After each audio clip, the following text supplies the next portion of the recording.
ಮನು ಅವರ ಕಾದಂಬರಿ ಅಲ್ಲ ಇದು, ಇದು ಗ್ರೂಪ್ ವರ್ಕ್. ಇದು ಪಾಲ್ನ ಕಾಂಟ್ರಿಬ್ಯೂಷನ್ ಇದೆ, ಆಸ್ ಅ ಡೈರೆಕ್ಟರ್ ನಿಮ್ಮ ಕಾಂಟ್ರಿಬ್ಯೂಷನ್ ಇದೆ, as a cameraman Ramachandra contribution ಇದೆ, ಎಡಿಟರ್ ಸುರೇಶ್ ಇದೆ, ಮ್ಯೂಸಿಕ್ ಅಶ್ವತ್ಥ ಇದೆ. ಒಟ್ಟಿನಲ್ಲಿ ನನಗನ್ಸೋದು ರಾಜಕೀಯದಲ್ಲಿ ಎಲ್ಲರೂ ಹೇಳೋದೇನಪ್ಪ, there are no friends and foes in politics. It is like an anthology. ಕಾದಂಬರಿ ಓದೋಕ್ಕೂ ಆಂಥಾಲಜಿ ಓದೋಕ್ಕೂ ವ್ಯತ್ಯಾಸ. Anthology of 20 writers and 20 chapters written by one writer. ಆ ಸಿನಿಮಾದ ಹಿಂದಿರುವ ಒಂದು ತಾತ್ವಿಕವಾದ ನೆಲೆಗಟ್ಟಿದೆಯಲ್ಲ, ಅದು ನಮ್ಮ ಕೈಗೆ ಸಿಗೋದೇ ಇಲ್ಲ. ಯಾಕೆಂದ್ರೆ ಸಿನಿಮಾ ಮಾಡುವಾಗ ನಮಗೆ ಅಲ್ಲೊಂದು ಹಾಡಾಕ್ ಮಾಡೋಣ, ಇವ್ನು ಹಿಂಗೆ ಆ್ಯಕ್ಟ್ ಮಾಡಿಬಿಡ್ಲಿ, ಆ ಡೈಲಾಗ್ ಬಂದರೆ ಎಷ್ಟು ಚೆನ್ನಾಗಿರುತ್ತೆ, ಈ ಥರದ್ದು ಏನೋ ಒಂದು ಬೇರೆ ಆದಂಥ ಕ್ರಿಯೇಟಿವ್ ಲಿಬರ್ಟಿಯನ್ನು ತೊಗೊಂಡ್ಬಿಟ್ಟಿರ್ತೀವಿ. ನಾಗಾಭರಣ ಆವರಣ, ನಾಗಾಭರಣ ಆವರಣ. ಎಂಥ ಸಜ್ಜನ ದತ್ತಣ್ಣ, ಕನ್ನಡ ಚಿತ್ರರಂಗಕ್ಕೆ ಎಂಟ್ರಿ ಈ ತರದ ರೋಲ್ ನಲ್ಲಿ ಮಾಡಿಸಿದಿರಲ್ಲ. ನಾವು ಏನ್ ಮಾಡ್ತೀವಿ ಈ ತರದ ರೋಲ್ ಅಂದ್ರೆ ಒಂಥರ ವಿಲನ್ ರಾಜಕಾರಣಿ ದತ್ತಣ್ಣನಿಗೆ ಅಂದ್ರೆ ಅದು ಅವ್ರ ಆಕ್ಟಿಂಗ್ ನ ಪ್ರತಿಭೆಯನ್ನು ತರಬೇಕು. ಯಾಕಂದ್ರೆ ಅವ್ರ ವ್ಯಕ್ತಿತ್ವಕ್ಕೂ ಅವ್ರ ಪಾತ್ರಕ್ಕೂ ಏನೇನೂ ಸಂಬಂಧವಿಲ್ಲ ಅಂತವ್ರನ್ನ ನೀವು ತರೋದೇ ವಿಲನ್ ಆಗಿ ತಂದು ಪಾಪ wing commander H G. Dattatreya as villain ಚೆನ್ನಾಗಿ ಮಾಡ್ಲಿಲ್ವಾ? First class. ಮತ್ತೆ ಅಂದ್ರೆ ಅದೇ ಅದು ಪರಿಶುದ್ಧವಾದ ಆಕ್ಟಿಂಗ್. ಯಾಕೆಂತಂದ್ರೆ ಅದ್ರಲ್ಲಿ ಒಂದೂ ರಿಯಾಲಿಟಿ ಇಲ್ಲ ಅವ್ರ ಪರ್ಸನಾಲಿಟಿಲಿ. ಆದ್ರಿಂದ ಅದು ಅದ್ಭುತವಾಗಿ ಬಂದಿದೆ ಅಂತಂದ್ರೆ ಅದು ಅವ್ರ ಆಕ್ಟಿಂಗ್ ಪ್ರತಿಭೆಯಿಂದಲೇ ಬಂದಿದೆ. ಪ್ರತಿಯೊಬ್ಬನೂ ಚೆನ್ನಾಗಿ ಮಾಡಿದಾನ. ನನ್ನ ಇಡೀ ಸಿನಿಮಾ ಮತ್ತೆ ನೋಡಿದಾಗ ಅಂಡ್ ಅದರ ಪ್ರಸ್ತುತತೆ ಇವತ್ತಿಗೂ ಪ್ರಸ್ತುತವಾಗಿರುವಂಥ ಸಿನಿಮಾ ಮತ್ತು ಎಲ್ಲ ವಿಭಾಗಗಳು, ಬರೀ ಇಷ್ಟೇ ಅಲ್ಲ, ಕ್ಯಾಮ್ರಾ ರಾಮಚಂದ್ರ, ಇಡೀ ಊರು ಸಾಗರ, ಸುರೇಶ್ ಅರಸು ಎಡಿಟಿಂಗು, ಏನು ಒಂದೊಂದು ಕೂಡ gem of A work. So ಇವತ್ತಿಗೂ ಕೂಡ ಆ ಸ್ಫೋಟ ರೆಲೆವೆಂಟ್ ಆಗಿ ಒಂದು ಫಿಲ್ಮ್ ಆಗಿರೋದ್ರಿಂದ, ಸೊ ಇವತ್ತು ರಿಲೀಸ್ ಮಾಡಿದ್ರು ಕೂಡ ಅದರ ಎಲ್ಲ ದಿಕ್ಕು ದಿಸೆಗಳು ಇವತ್ತು ನಡೀತಾ ಇರುವಂತಹ ರಾಜಕಾರಣ ಇವೆಲ್ಲವನ್ನು ಪ್ರತಿನಿಧಿಸ್ತಾ ಹೋಗುತ್ತೆ ಅಂತ ಅನ್ಸುತ್ತೆ ನನಗೆ. ಸೊ ಅದಕ್ಕೆ ಯು ಡಿಡ್ ಸಬ್ಟೈಟ್ಲ್ ಅಲ್ವಾ? ಹೌದು. ಆಗಿನ ಈಗ ನ್ಯಾಚುರಲ್ ಆಗಿ ಜನರೇಟ್ ಆಗೋಗ್ಬಿಡುತ್ತೆ ಸಬ್ಟೈಟಲ್ಗಳು. ಬೇಕಿದ್ರೆ ಟೆಕ್ನಾಲಜಿ ಇದೆ, ಇದೆ. ಆಗ ನಾವು ಕೂತು ಟ್ರಾನ್ಸ್ಲೇಟ್ ಮಾಡಬೇಕಾಗಿತ್ತು.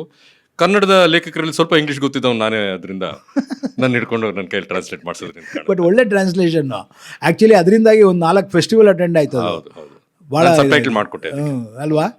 ಸೊ ಆಗಿನ ಕಾಲದಲ್ಲಿ ಒಂದು ಸಿನಿಮಾ ಮಾಡೋದು ಎಷ್ಟು ಇಂಪಾರ್ಟೆಂಟ್ ಆಗಿತ್ತು, ಅದರ ಹಿಂದೆ ಇಷ್ಟೆಲ್ಲ ಕೆಲಸಗಳಿತ್ತು. ಹೌದು.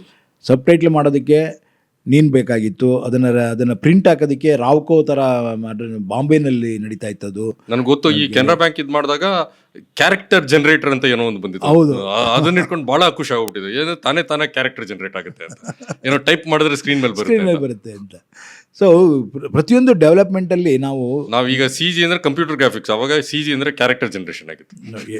ಎಷ್ಟು ಹಿಂದಿನ ಇದರಲ್ಲಿ ನಾವು ಇದ್ವಿ ಆಗ. ಹೌದು. ಅಂಡ್ ಪರಿಶ್ರಮ ಮತ್ತು ಶ್ರಮ ಎರಡೂ ಕೂಡ ವೈಯಕ್ತಿಕವಾದಂತಹ ಪ್ರತಿಭೆ ಮೇಲೆ ಹೋಗ್ತಾ ಇತ್ತು. ಇವತ್ತು ನೀವು ಇವತ್ತು ಬಾರೋಡ್ ಇದರಲ್ಲಿ ಹೋಗ್ತಾ ಇದ್ದೀರಾ.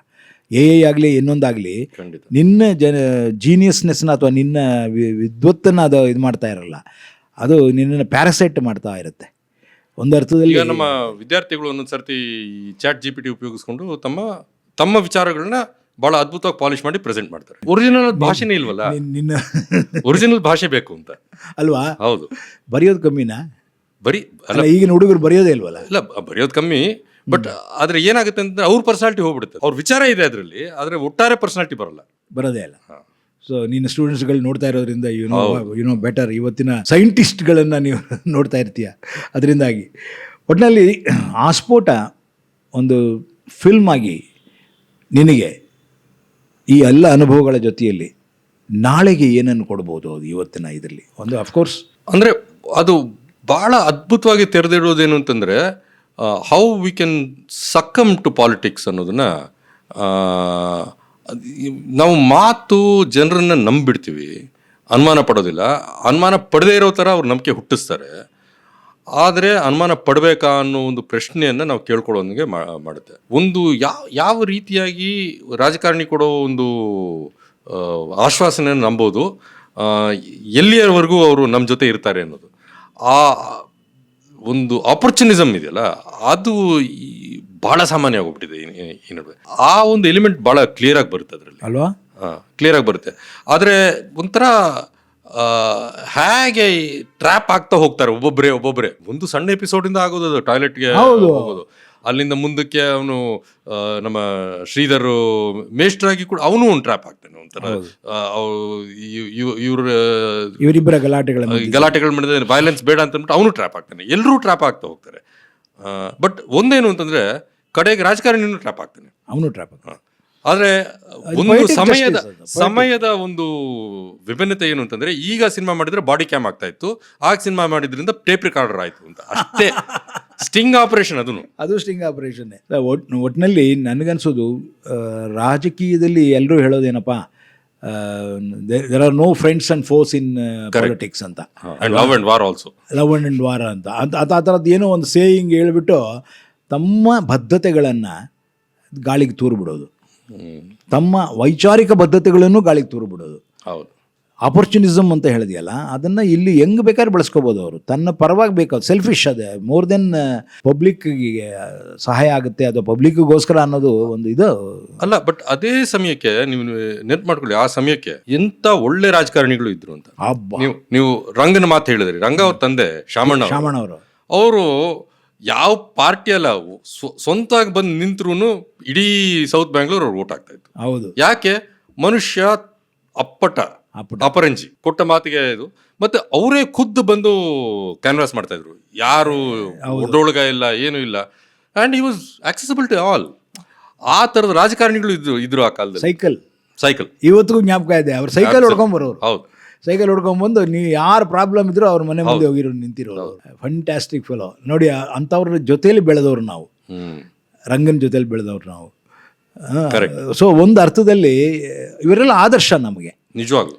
ಸೊ ಅಂಥ ಆದರ್ಶಗಳನ್ನು ಇಟ್ಕೊಂಡಿದ್ದಂತಹ ಒಂದು ರಾಜಕೀಯ ಪರಿಸ್ಥಿತಿ ಇವತ್ತಿನ ಜನಮಾನಸದಲ್ಲಿ ಅದು ಒಂದು ರೀತಿ ಎಲ್ಲರಿಗೂ ಅಪನಂಬಿಕೆಗಳನ್ನು ಹುಟ್ಟಿಸುವಂತಹ ಒಂದು ಪರಿಸ್ಥಿತಿಯನ್ನು ತಂದು ನಿಲ್ಲಿಸಿಬಿಟ್ರೆ, ಬದುಕನ್ನು ಹೇಗೆ ಸಮೀಕರಿಸೋದು ಅಥವಾ ಬದುಕನ್ನು ಹೇಗೆ ಸ್ವೀಕರಿಸೋದು ಇಂಥ ಒಂದು ದೊಡ್ಡ ಪ್ರಶ್ನೆಯನ್ನು ತಂದು ನಿಲ್ಲಿಸುತ್ತೆ. ನಾಳೆಗಳ ಅತಂತ್ರ ಅಂತ ಅನ್ಸಕ್ಕೆ ಶುರುವಾಗುತ್ತೆ. ಈಗ ಒಂದು ರೀತಿಯಲ್ಲಿ ನಾವು ಬರೀತೀವಲ್ಲ ಆಪರೇಟ್ಗಳು, ಲೇಖನಗಳು, ಒಂದು ವಾರ್ನಿಂಗ್ ಕೊಡ್ತಾ ಇರ್ತೀವಿ, ಇದು ಸರಿ ನಡೀತಾ ಇಲ್ಲ. ಆದರೆ ನಾವು ಕಲೆಯನ್ನು ಆ ರೀತಿಯಲ್ಲಿ ನೋಡಲ್ಲ. ಆಸ್ಫೋಟ ಆ ರೀತಿಯಾದಂಥ ಒಂದು ವಾರ್ನಿಂಗ್ ಕೊಟ್ಟಂತ ಸಿನಿಮಾ. ವೆರಿ ಗುಡ್ ಅಲ್ವಾ? Very good definition. ಪರಿಸ್ಥಿತಿ ಹೇಗೆ ಬದಲಾಗ್ತಾ ಇದೆ ಅನ್ನೋದನ್ನ ದಾಖಲಿಸಿದಂಥ ಸಿನಿಮಾ ಆ ಸಮಯಕ್ಕೆ. ಅದನ್ನ ನಾವು ನೋಡಲ್ಲ. We don't see it as futuristic, we just C it as entertainment ಅಲ್ವಾ? ಅದೇ it is A futuristic film. It was A futuristic film. Fantastic. ನಿಜವಾಗ್ಲೂ ಶ್ರೀರಾಮ್, ಇವತ್ತು ನಿಮ್ಮ ಜೊತೆ ಮಾತಾಡ್ತಾ ನನಗೆ ಆಸ್ಫೋಟದ ಹಲವು ಆಯಾಮಗಳು ತೆರ್ಕೋತಾ ಹೋಯ್ತು. ಕಾರಣ ಯಾಕೆ ಅಂತಂದರೆ, ನಾವೊಂದು ಸಿನಿಮಾ ಮಾಡಿಬಿಡ್ತೀವಿ, ಆ ಸಿನಿಮಾದ ಹಿಂದಿರುವ ಒಂದು ತಾತ್ವಿಕವಾದ ನೆಲೆಗಟ್ಟಿದೆಯಲ್ಲ, ಅದು ನಮ್ಮ ಕೈಗೆ ಸಿಗೋದೇ ಇಲ್ಲ. ಯಾಕೆಂದರೆ ಸಿನಿಮಾ ಮಾಡುವಾಗ ನಮಗೆ ಅಲ್ಲೊಂದು ಹಾಡಾಕ್ ಮಾಡೋಣ, ಇವ್ನು ಹಿಂಗೆ ಆ್ಯಕ್ಟ್ ಮಾಡಿಬಿಡಲಿ, ಆ ಡೈಲಾಗ್ ಬಂದರೆ ಎಷ್ಟು ಚೆನ್ನಾಗಿರುತ್ತೆ, ಈ ಥರದ್ದು ಏನೋ ಒಂದು ಬೇರೆ ಆದಂಥ ಕ್ರಿಯೇಟಿವ್ ಲಿಬರ್ಟಿಯನ್ನು ತೊಗೊಂಡ್ಬಿಟ್ಟಿರ್ತೀವಿ. ಅಲ್ಲಿ ಸೆನ್ಸೇಷನ್ಗಿಂತ ಹೆಚ್ಚಾಗಿ ನಾವು ಲಾಜಿಕ್ಕನ್ನು ಬಳಸ್ತಾ ಇರ್ತೀವಿ. ಇದು ಸರಿನಾ, ಹೇಳಿದ ಸರಿನಾ ಅಂತ. ಕೆಲವು ಸಿನಿಮಾಗಳು ಇತ್ತೀಚೆಗಂತೂ ಲಾಜಿಕ್ಕೂ ಬಳಸೋದಿಲ್ಲ, ಬೇಕಾಗಿಲ್ಲ ಅವ್ರಿಗೆ ಲಾಜಿಕ್. ಸಿನಿಮ್ಯಾಟಿಕ್ ಎಕ್ಸ್ಪೀರಿಯನ್ಸ್ ರೀ ಇದು ಅಂತ ಅದನ್ನು ಉಡಾಫೆ ಮಾಡ್ತಾರೆ. ಬಟ್ ಇಡೀ ಸಿನಿಮಾ ಲಾಜಿಕಲಿ ಬಿಲ್ಡ್ ಆಗುತ್ತೆ. ಅಲ್ಲ, ಬಟ್ ಅದಕ್ಕೆ the director should be open to getting ideas from the team. ಇದು ಮನುವರ ಕಾದಂಬರಿ ಅಲ್ಲ, ಇದು ಗ್ರೂಪ್ ವರ್ಕ್. ಇದು ಪಾಲ್ನ ಕಾಂಟ್ರಿಬ್ಯೂಷನ್ ಇದೆ, ಆಸ್ ಅ ಡೈರೆಕ್ಟರ್ ನಿಮ್ಮ ಕಾಂಟ್ರಿಬ್ಯೂಷನ್ ಇದೆ, as a cameraman Ramachandran contribution ಇದೆ, ಎಡಿಟರ್ ಸುರೇಶ್ ಇದೆ, ಮ್ಯೂಸಿಕ್ ಅಶ್ವಥ್ ಇದೆ. ಸೊ ಅದು ಚರ್ಚೆ ನಡೀತಾ ಮಾಗುವಂತ ಪ್ರಕ್ರಿಯೆ ಇದು. ಆದ್ರಿಂದಲೇ ಅದು ಪರಿಪೂರ್ಣವಾಗಿ ಪಕ್ವವಾಗಿ ಬರುತ್ತೆ. ಈಗ ನೀವು ಒಂದು ಶಾಟ್ ಇಲ್ಲಿ ತೆಗಿತೀನಿ, ಇನ್ನೊಂದು ಶಾಟ್ ಅಲ್ಲಿ ತೆಗಿತೀನಿ, ಇವತ್ತು ಇವ್ರು ಮಾತಾಡ್ಲಿ, ನಾಳೆ ಅವ್ರು ಮಾತಾಡ್ಲಿ ಅಂತ. ಈಗ ಡ್ಯೂಯೆಟ್ ಹಾಡೋದು ಅಷ್ಟೇ, ಗಂಡಿನ ಧ್ವನಿ ಒಂದಿನ ರೆಕಾರ್ಡ್ ಮಾಡ್ತೀರಾ, ಹೆಣ್ಣಿನ ಧ್ವನಿ ಇನ್ನೊಂದಿನ ರೆಕಾರ್ಡ್ ಮಾಡ್ತೀರಾ, ಮಿಕ್ಸ್ ಮಾಡ್ಕೋತೀರಾ. ಅವು ಎಲ್ಲೂ ಇರಲೇ ಇಲ್ಲ, ಎಲ್ಲ ಸಾಧ್ಯ ಇಲ್ಲ. ರಿಲೇಟೆಡ್ ಅದು ಎಲ್ಲರೂ ಜೊತೆಯಲ್ಲಿ ಕೆಲಸ ಮಾಡ್ಬೇಕಾಗಿತ್ತು. ಆವಾಗ ಆಗೋ ಒಂದು ಟೀಮ್ ವರ್ಕು, ಈಗ ಆಗೋ ಒಂದು individual this thing getting into the team, ಇವೆರಡು ಬಹಳ ವ್ಯತ್ಯಾಸ ಇದೆ, ಬಹಳ. ಅದಕ್ಕೆ ಇವತ್ತಿನ ಕ್ರಿಯೇಟಿವ್ ಸಿಸ್ಟಮ್ ಇಂಡಿವಿಜುವಲಿಸ್ಟಿಕ್ ಸಿಸ್ಟಮ್ ಆಗ್ತಾ ಅದ್ರ ಕಲೆಕ್ಟಿವ್ನೆಸ್ನ ಕಳ್ಕೊತಾ ಇದೆ. It is like an anthology. ಕಾದಂಬರಿ ಓದೋಕ್ಕೂ ಆಂಥಾಲಜಿ ಓದೋಕ್ಕೂ ವ್ಯತ್ಯಾಸ ಇದೆ. Anthology of 20 writers and 20 chapters written by one writer. Fantastic ಇದು ಎಕ್ಸಾಂಪಲ್ ಇದು. ಸೊ ನಮ್ಮ ಸಿನಿಮಾಗಳು ಏನಾಗಬೇಕಾಗಾದ್ರೆ ಏನಾಗಬೇಕು ಆಗುತ್ತೆ ಬಿಡಿ, ನಾವು ಹೇಳೋದ್ರಿಂದ ಏನಾದರೂ ಬದಲಾಗುತ್ತೆ. ಆಗ್ಬೋದೇನೋ, ಯಾಕಾಗಬಾರ್ದು? ಹೇಳಿದ್ವಪ್ಪ ಅಂತ ಹೇಳಕ್ಕ ನೀವೇ ಮಾಡಿ ಹಾಗಾದ್ರೆ ಸಿನಿಮಾ. ನಾನಂತೂ ಮಾಡ್ತೀನಿ, ಅದಂತೂ ಇದ್ದೇ ಇರುತ್ತೆ. ಯಾಕೆಂದರೆ ನನ್ನ ಆಸೆ ಏನಪ್ಪ ಅಂದರೆ ಕನ್ನಡದ ಸಿನಿಮಾಗಳಲ್ಲಿ ಈ ರೀತಿಯ ಫ್ಯೂಚರಿಸ್ಟಿಕ್ ಸಿನಿಮಾಗಳು ಒಂದಷ್ಟು ಬರಬೇಕು. ನಾವು ಅನ್ಕೋತೀವಿ ಹಂಗಾಗುತ್ತೆ ಹಿಂಗಾಗುತ್ತೆ, ವಿ ಆರ್ ಗೋಯಿಂಗ್ ಬ್ಯಾಕ್ 50 ವರ್ಷ ಹಿಂದಕ್ಕೆ ಹೋಗ್ತೀವಿ, 100 ವರ್ಷ ಹಿಂದಕ್ಕೆ ಹೋಗ್ತೀವಿ, ಆ ಥರ ಆಗ್ತಾಯಿದೆ. ಸೊ ನಾವು ಯಾವುದನ್ನೋ ಹೇಳಬೇಕು, ಮುನ್ನಡೆಯುವ ಯಾವುದೋ ಒಂದು ದೊಡ್ಡ ಮಟ್ಟದ ಯಾವುದೋ ಒಂದು ಚೇಂಜ್ ಆಫ್ ಬದಲಾವಣೆ ಇದೆಯಲ್ಲ, ಆ ಬದಲಾವಣೆಗೆ ಒಂದು ಪ್ರಿಲ್ಯೂಡನ್ನು ಕೊಡಬೇಕಾಗತ್ತೆ ನಾವು ಅಂತ ಅನಿಸುತ್ತೆ. ಅಲ್ಲಿರುವ ಪ್ರತಿಯೊಬ್ಬ ಯಂಗ್ಸ್ಟರ್ಗಳು ಕೂಡ ಒಂದು ರೆಪ್ರೆಸೆಂಟೇಷನ್ ನಮಗೆ. ಆ ಹುಡುಗರು ಅಷ್ಟು ಜನ, ಹೌದು, ಎಷ್ಟು ಜನ ಹುಡುಗರು ಆ್ಯಕ್ಟ್ ಮಾಡಿದ್ದಾರೆ, ಎಲ್ಲ ದೊಡ್ಡವರು. ಈಗ ನೋಡಿದ್ರೆ ಅಯ್ಯಪ್ಪ ಎಷ್ಟು ಜನನ ಕರ್ಕೊಂಡು ಹೋಗಿದ್ವಾ, ಇಷ್ಟು ಜನ ಹುಡುಗರಿದ್ರ ಅಲ್ಲಿ ಅಂತ ಅನಿಸುತ್ತೆ. ಪ್ರತಿಯೊಬ್ಬನು ಚೆನ್ನಾಗಿ ಮಾಡಿದ್ದಾನೆ, ಹೌದು, ಪ್ರತಿಯೊಬ್ಬ ಹುಡುಗನು ಭಾಳ ಚೆನ್ನಾಗಿ ಮಾಡಿದ್ದಾನೆ. ಆ ಗ್ರೂಪ್ ಆ್ಯಕ್ಟಿವಿಟೀಸು, ಅಟ್ಮಾಸ್ಫಿಯರ್ ಬಿಲ್ಡಿಂಗು, ಇವತ್ತು ಅವರೆಲ್ಲ ದೊಡ್ಡ ದೊಡ್ಡ ಹೆಸರುಗಳು ಮಾಡಿರೋರಾದರೂ ಕೂಡ ಅವತ್ತೆಷ್ಟು ಮುಗ್ಧವಾಗಿ ಎಲ್ಲರೂ ಜಾಯಿನ್ ಆದರು. ಆ್ಯಂಡ್ ಇಡೀ cinema it is A team work ಅನ್ನೋದನ್ನು ಪ್ರೂವ್ ಮಾಡಿದ್ವಿ. And it got it's best ಎಲ್ಲ ಕಡೆನೂ. ಸೊ ಒಂದು ಅರ್ಥದಲ್ಲಿ ಖುಷಿ ಆಗುತ್ತೆ ಅದ್ರ ಬಗ್ಗೆ ಈಗ ಮತ್ತೆ ಮಾತಾಡೋಕ್ಕೆ ಬಂದಾಗ. And you have really contributed to this podcast. ಒಂದು ಅರ್ಥದಲ್ಲಿ ನಾವು ಅಂದ್ಕೊಂಡಿದ್ದೊಂದು, ಆದರೆ ನಿಜವಾಗಿಯೂ ಯು ಶೇಪ್ಡ್ ಇಟ್. ನಿನ್ನ ಮಾತುಗಳಿಂದ ಅದು ಒಂದು ರೀತಿ ನಾವು ಯಾವುದನ್ನು ಮಾಡಬೇಕಾಗಿದೆ, ಯಾವ ರೀತಿ ಹೋಗಬೇಕಾಗಿದೆ ಅನ್ನುವಂತಹ ಒಂದು ಹಾದಿಯನ್ನು ಕೂಡ ಅದು ಹೇಳ್ತಾ ಬಂದಿದೆ ಈ ಮಾತುಗಳು. ಇದನ್ನು ಪ್ರೇಕ್ಷಕ ಎಷ್ಟು ಮಟ್ಟಿಗೆ ಅರಗಿಸ್ಕೊತಾನೋ ಅದು ಬೇರೆ ವಿಚಾರ, ಆದರೆ ನಮ್ಮ ಪ್ರಾಮಾಣಿಕ ಪ್ರಯತ್ನ ಇದೆ. ನಾವು ಇದನ್ನು ಆ ಸ್ಫೋಟದ ಮುಖಾಂತರ ಅಶ್ವತ್ಥನ ಮರು ಎಂಟ್ರಿಯನ್ನು ಡಿಸ್ಕಸ್ ಮಾಡ್ತಾನೆ ನಾವು ಒಂದು ಫ್ಯೂಚರಿಸ್ಟಿಕ್ ಸಿನಿಮಾದ ಬಗ್ಗೆ ಮಾತಾಡಿ. ಈ ಸಿನಿಮಾದಲ್ಲಿ ಅಶ್ವಥ್ ಅವ್ರ ಅಣ್ಣನೂ ಇದ್ರು ಪ್ರಿನ್ಸಿಪಲ್ ರೋಲ್ ಮಾಡಿ. ಅಯ್ಯೋ ಎಷ್ಟು ಚೆನ್ನಾಗಿ ಮಾಡಿದಾರಲ್ಲ ವಿಶ್ವನಾಥ್ ರಾವ್. ಅದೊಂದು ಟ್ರಿವಿಯಾ. ಅವನು ತಳ್ಳಿಬಿಡ್ತಾನೆ, ಇವ್ರು ಹೋಗಿ ಬಿದ್ದೋಗ್ತಾರೆ. ಬಿದ್ದೋದ್ಮೇಲೆ ಎದ್ದೇಳಬೇಕಾದ್ರೆ ಅವರ ಬಲಗೈ ಒಂದು ಮಂಡಿ ಮೇಲೆ ಕೂತ್ಕೊಳ್ಳುತ್ತೆ.